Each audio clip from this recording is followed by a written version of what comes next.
Yeah, it is Leanne, sorry. At the last board meeting, I spoke about 2 laws which prohibit the distribution of sexually graphic materials to minors. So you can reference them for yourself. Please write down the numbers. You should already have your pens ready, as you seem to like to write during public commentaries. The first is Michigan Law 750.142.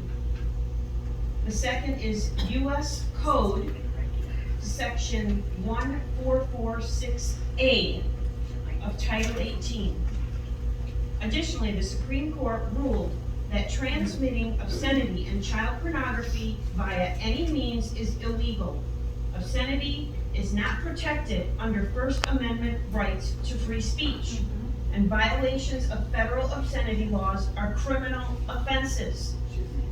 So imagine my shock when, after the last board meeting, Mr. Wade stated he'd been in law enforcement for almost 40 years. He should know what a criminal is then, especially since he has a master's degree in criminal justice. But he chose to lecture the meeting attendees over what he termed as character assassination when some public commenters accused board members of being supporters of pornography. And he had to, quote, sit down with his son and tell him how people say horrible things about other people. I'd like to ask Mr. Wade if he sat down with his almost adult son and explained why parents are upset, what's in the books they're upset about, and why he supports keeping those books in school libraries.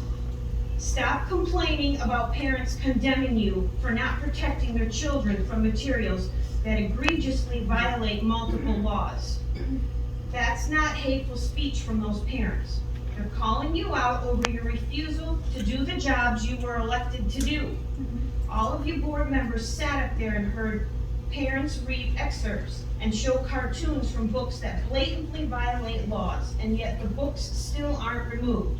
To make this abundantly clear and easy to understand for each of you, if you're complicit in providing or enabling the distribution of sexually explicit books and books that contain cartoons depicting sex acts involving children, you violated laws.